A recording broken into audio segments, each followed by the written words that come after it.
Becoming a parent is overwhelming. There are a million baby products out there and it's so hard to choose and pick which one do you actually need. After my experience of 18 months, I have tested, tried different things out, and I have narrowed my list down for you for 10 things that we absolutely have used a lot, would use with our next kids, and are absolutely necessary for us. These were the baby items that we couldn't live without.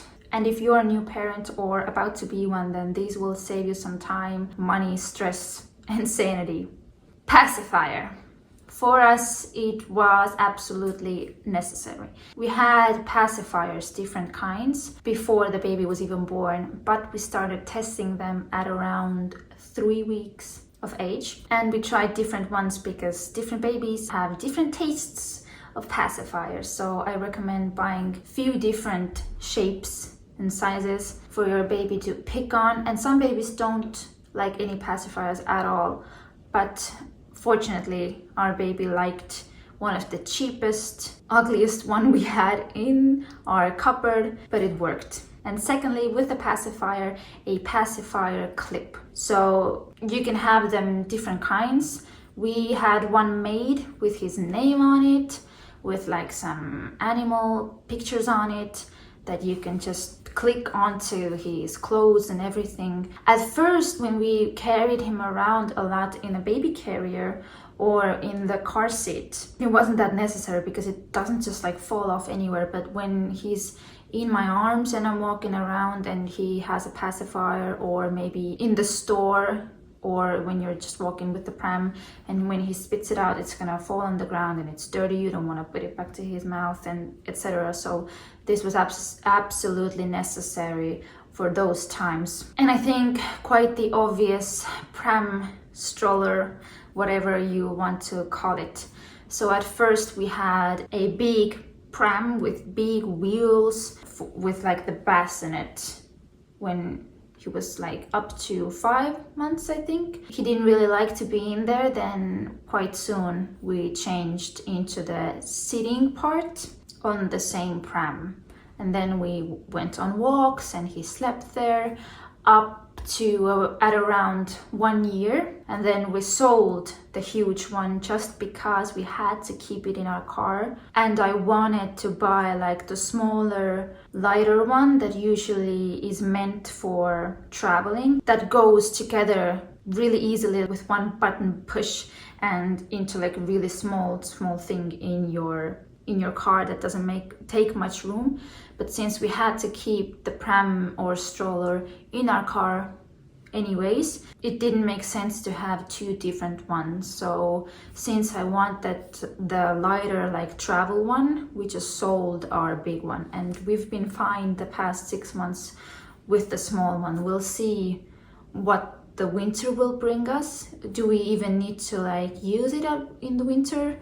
I don't think I'll be going for long walks at his nap time in winter, and I don't think I'll just be going on walks with it. We can just go walk in the snow on our feet. So probably just gonna wait till the spring.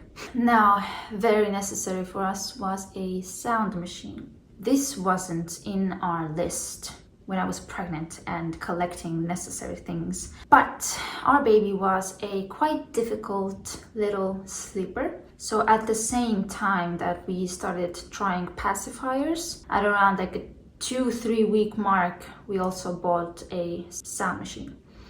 And I think it helped. We still use it right now during nap time, during the whole night when he's sleeping. Sometimes when we had like rough times, we used it in the car and outside as well, but usually walking outside in the noise and sleeping in the car, you don't really need it. But at home we used it, still use it, and at night, because he tends to wake up when it just shuts up in the middle of the night. So I just keep it going the whole night, and we'll see for how long. One day we're gonna have to stop using it, but not yet. Doesn't do any harm. Now, next up is something we don't use anymore, but the first year of life It was a blessing. A baby carrier. At the very beginning, we didn't even use a carrier, but we used like a sling. So that, like a wrap is what you call it. I wrapped it around myself, just did all these things because he was so tiny and I wanted it to be light and easy.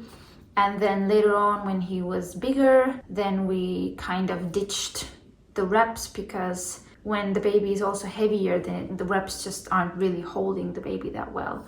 So then we changed, and up till around the year, few months here and there, we used the carrier a lot. Maybe like up to 8-9 months of age, he did most of his daytime naps, either in a pram or in the carrier, mostly in the carrier. And we had a lot of walks outside when he was awake in it. And we even had some days where he at night only went to sleep when he was in the carrier, and then I would like transfer him into the bed. So a total life changer. But you probably might need to try different ones. Some babies don't like them at all. Maybe you can try again later in a month or in a few months, or you can try different ones. The wraps, the slings, everything. Just at least in Estonia, I know there are some stores that are really happy to help you at the store to try different ones with your baby right there, and then you can set them up correctly by the size of your baby. So I recommend doing that. Now next one is quite obvious, but you never know, it's a car seat. So we are a car family. I have never gone on a bus with him, and since we live a little bit outside of the city, we just had like circling walks or walks to the store or something with a pram, but no further. So car was our go-to at all times, to the doctor, to a bigger store, just to visit someone. It was always a car. So the first about 6 months, 5 or 6 months, we had the car seat that you have with little babies that you can just walk around with, it's a basket that you can hold and walk around with. But since he didn't like it there at all, the car rides were miserable, then around the same time that we moved from our bassinet pram to a sitting one on our pram, at the same time we kind of moved from the basket type car seat to like a big boy car seat, so where you kind of sit up and that is fixed into the car. You can't take the seat with you, but you have to put the baby in there and then take him out when you're going somewhere. It was difficult at first, especially when the baby is not yet walking. Then it's sometimes difficult when you have like many bags, with the basket type car seat. It was easy to like just put it on the ground, do your things, pick it up, put it in the car, but then you just had him in your arms. So that's when, I don't know, different baby carriers and slings and wraps can help you out a little also, to like put him in there when you walk to some places and then take him out, put him in a car seat, etc. But now that he's walking, it's easy and it's great. And of course, at first we had him facing the back part of the car, and now at around year and 3-4 months we started turning him around facing the front window. But still, if he's sleeping in the car, long car rides, long sleeps, then we still turn him around because it is safer, and when he's sleeping anyways, it doesn't matter if he can see outside or not. Next up might be controversial for some people, but a bouncer. And we had a baby Bjorn bouncer. It is great because you can take the whole bouncer cover away, wash it in the washing machine, put it back. It has different levels. It can be quite like lying down, then a little bit more up, and then just like quite sitting up. And you're buckled in there, you're not gonna fall out.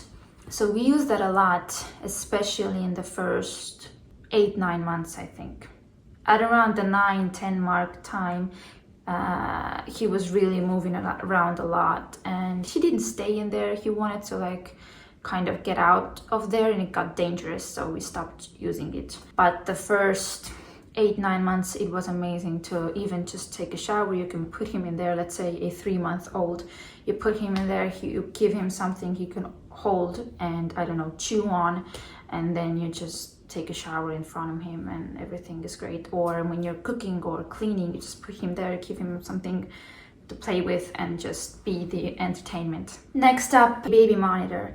So at first we bought the ones that are like walkie-talkies. So because our baby was sleeping in a pram at the beginning, and he was sleeping on the balcony, and it was kind of helpful. We could hear better if he started to like fuss or wake up. But we didn't use them almost at all, just a few times.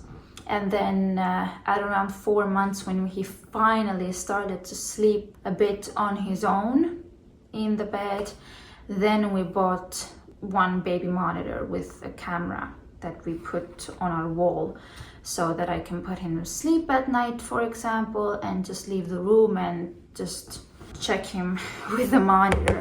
And that has been very helpful. And I think right after we got this one, we sold the other ones we had because they weren't necessary. So you can see for yourself if you need to see the baby. He was sleeping a lot in our bed, not in his like crib. That's also one of the reasons we wanted one with a camera, because we needed to run before he falls off the bed, for example, when he was just in his sleep, just moving around. And then you can see for yourself which one do you need and kind of a house and lifestyle do you have. Next up is a baby bath. We got one that you can put together, and then it's just like thin like that in our bathroom, doesn't take any space, and when you want to use it, then you can like pop or like push it open, and then it's like a deeper, nice, like big baby bath. And it was necessary for us because we don't have a regular bath. If we would have a regular bath, probably wouldn't need it, because I could wash the baby in there or be in the bath with the baby. But since we just have a shower, it was necessary. And I do recommend, if you need space, if you have a tiny bathroom like we do, then I recommend the ones that you can just like put together and open up again. And lastly, a high chair. For us, really necessary, especially at around, I think, 1 year age, or when he started moving around a lot. He refused to like sit still, so I wouldn't imagine feeding him the Montessori way, where you have the like toddler table and toddler seat. So I'm glad we had a high seat. And it was in the beginning, like 6, 7, 8 months when we started with the food, when we started using the high chair, it was really good actually, just like to put him in there, give him some activity, and then also cook or do things, and he could just sit there and watch. For example, he could be higher than in the Bouncer. So it was also good with that, and we are still using it. He is 1.5. We bought the one that is, you can regulate it, the seat, where your feet are, where the table is, you can regulate everything, so it can grow with you. And when he's older even, you can take the table away, and then it's just like a wooden chair. So these are our family's go-to baby items that we have really, really needed, and we thank God for having these things these days.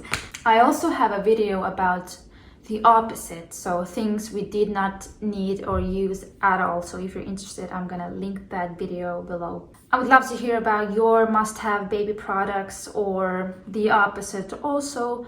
Maybe there's something in my list that you didn't need at all, or that you agree with completely. Let me know in the comments. I would love to connect with you there. And thank you for watching, and I'll see you in the next one.